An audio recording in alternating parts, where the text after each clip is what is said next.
Today, we're honoring Zarifa Ghafari, our Sister of the Year in Women's Rights. Zarifa is a mother, daughter, sister, women's advocate, human rights activist, author, Netflix documentarian, and the former Mayor of Maidan Shahr in Afghanistan. Zarifa was one of the few Afghan female mayors and was also the youngest to be appointed at the age of 24. She is known for her efforts to advance women's rights in Afghanistan. Zarifa was chosen as an International Woman of Courage in 2020 by the U.S. Secretary of State and received the 2022 International Women's Rights Award at the United Nations Geneva Summit.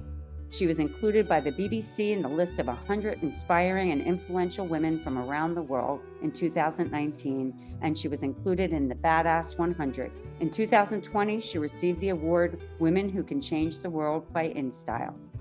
Her book, Zarifa, A Woman's Battle in a Man's World, is a poignant memoir and the inspiration for her Netflix documentary, In Her Hands. Hello, I'm Zarifa Ghafari. Currently, I live in Germany alongside my husband and my little daughter, who just newly 8 August turned 1.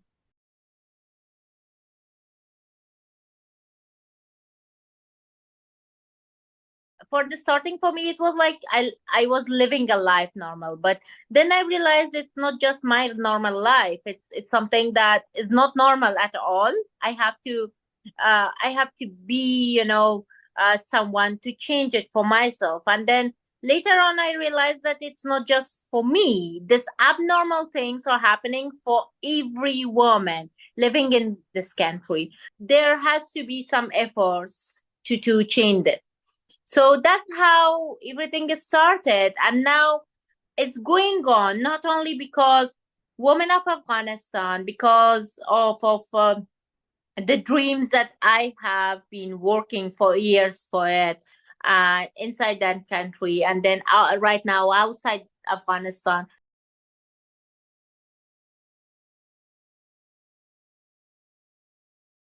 Politics have been always a passion for me. It was something I loved it from childhood, and I wanted a career.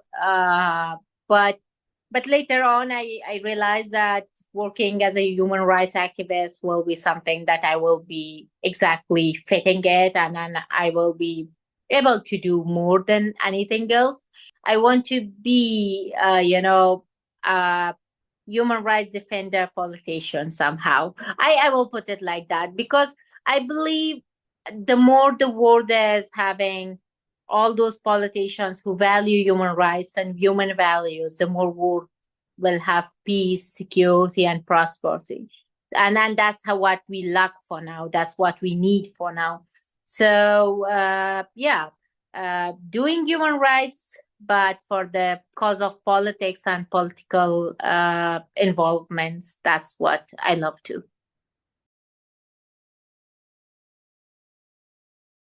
Oh, there are so many. There are so many. And then most importantly, I believe it's, it started from my own personal experiences. I felt how differently I'm being treated by my own parents than my brothers. My brothers had more sources than me to education. They had more open gates to be at society, to go to friends, to have friends, to play, to walk, to be at the city, to if not at least city, to be around family members, to sit with male and then female gatherings, to go everywhere. So why I should still be treated different than them? So and I have been treated differently than them.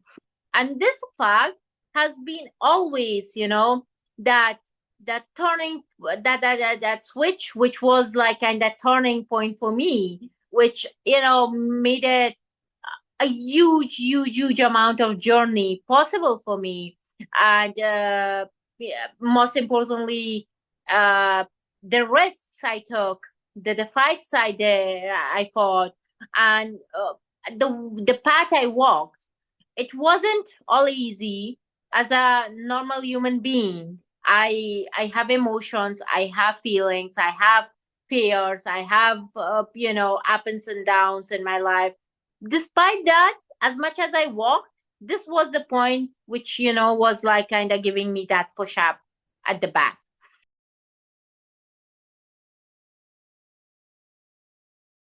A big question. I feel like we need to write a thesis on this. It's a big one. Women of my country are not allowed to live their normal life. Just they're being punished for being women. Their womanhood is being punishable. Uh, Offense for them.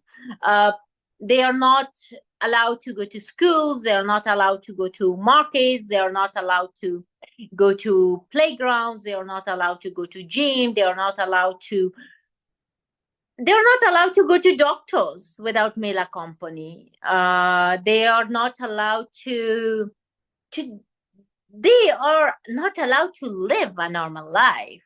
Looking at this, definitely, I won't see it like, I won't call it any progress. But yeah, we have been so much back.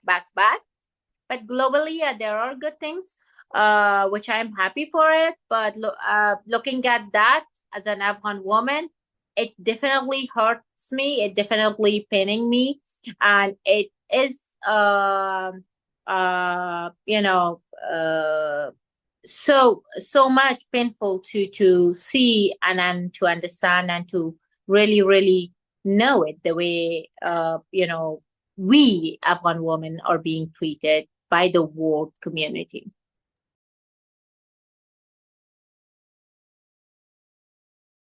The only advice I want to give them is, I believe, as much as you live the society, live the reality, as much as you are able to be there, to walk their walk, to talk their talk, to uh,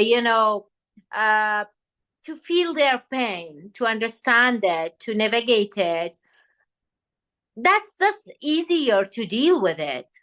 In Afghanistan, it's normally rural areas, and that rural areas where women are still wearing big dresses and colorful clothes, big scarves, and so colorful scarf, putting lots of things in their hair, like making it like it's so colorful and so, like, traditional type of living.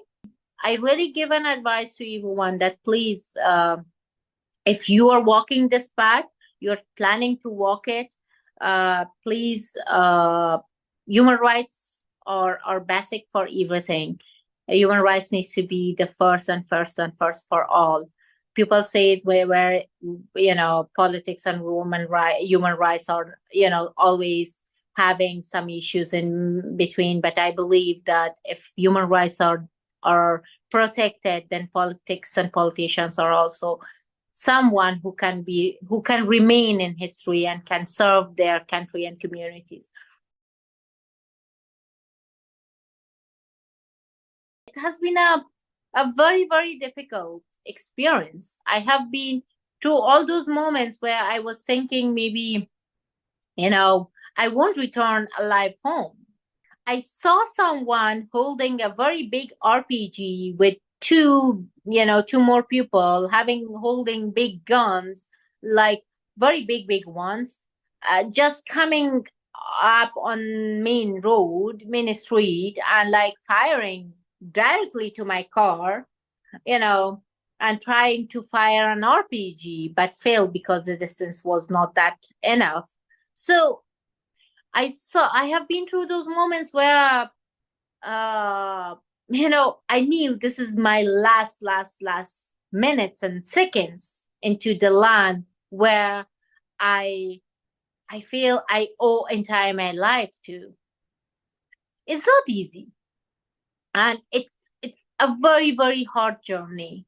It's not, but what really makes it easier and so bearable for me is because it's that I know that it's not just me being through this all. There are tens and hundreds and thousands of people and millions of people walking the same path.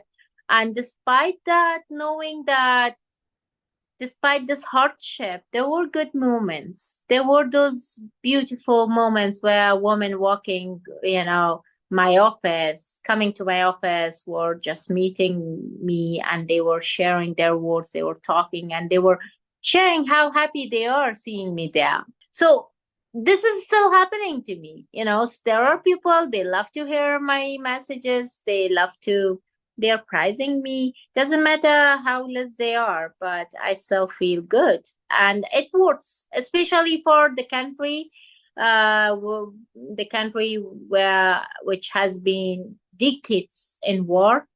I believe I still owe a lot.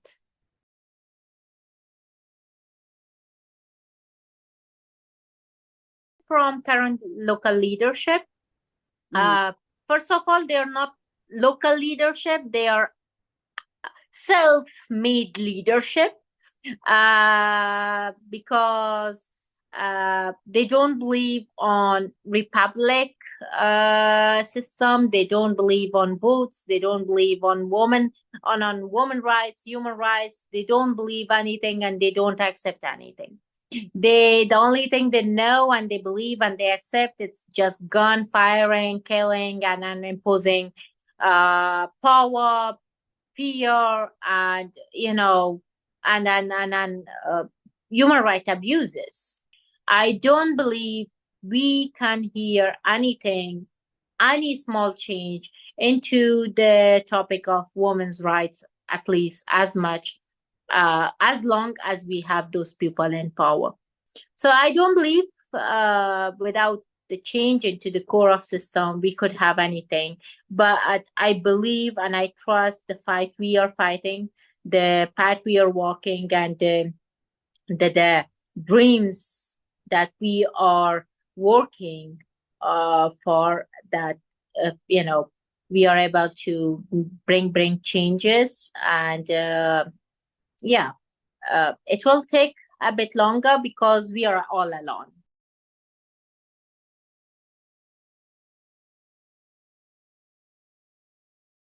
So I had to leave my office as mayor.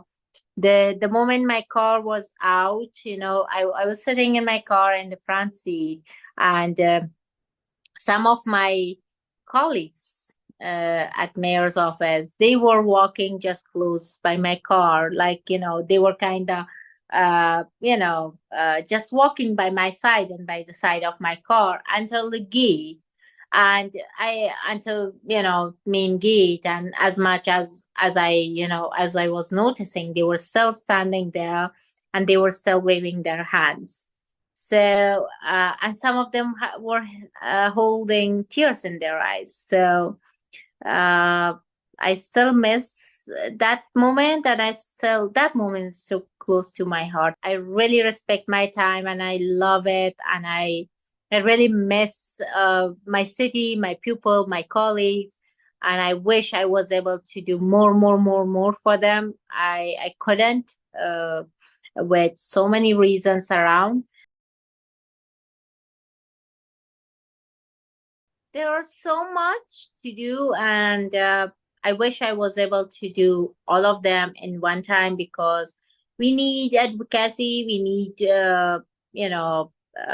work on ground, we need work on international community, we need work on political side, human rights, women rights, children rights, men rights. Everyone needs to work, and everyone needs something to be done for them, and everything. Lastly, we had natural disaster like floodings and all that. So it's all, I feel like there's too much. We need to do too much. There are a lot, and we have to do it. I'm also being part of it somehow, in a small and big packages, trying to serve, trying to still be active. But yeah, overall, my focus is on internationally, international advocacy, and global politics on on my country and around my country. I won't give any advice to women of Afghanistan, especially right now, because living just as a woman in that country right now, especially for the woman who knows their rights, their values, and who knows the value and right of other women in living in that country, I don't believe will be right thing to do, because they are themselves aspirations. They are themselves inspiration, and they are themselves, you know, a source of, yeah, message, advice, and so many more to everyone else around the world. They are facing bullets, but they are asking for their rights. They are coming out of their houses, walking a street full of Taliban, full of those guys holding guns. No, and then the ones who know nothing more than just shooting and firing and killing and dying, but not giving up. I feel we need to ask them for advices. So I really don't dare to do that. But overall, if we put it like, globally, what message I want to convey through your platform to anyone listening to this conversation will be: the women of the world now they need now to come together. They need a unity. They need a solidarity internationally, because just right now, the global politics and internationally situation is, uh, not so good. Not so good, but it's awful. We see how everything is going on. The Middle East, the East, the West, and then everything. It's a huge amount of conflicts happening everywhere. Now war is in Europe. Now war and disasters in UK, US, Europe, and then we know Middle East conflicts. We know the war in Syria and in Israel and Palestine. We know about Afghanistan, Iran, and then in India nowadays there are things happening. In Bangladesh, we have been witnessing a huge amount of things, and then we know that this radical and this Islamist thing is happening, and then it's this huge amount of things happening globally. And all of this is happening, all of this are happening under male leadership of the world. So this male leadership, they failed. We need to come out of that comfort zones and take the lead. And no one will be better peacemaker for the world than women, than mothers. So let's come together. Let's fight this. Let's hold that position to decide, if not for ourselves, but at least for our next generation.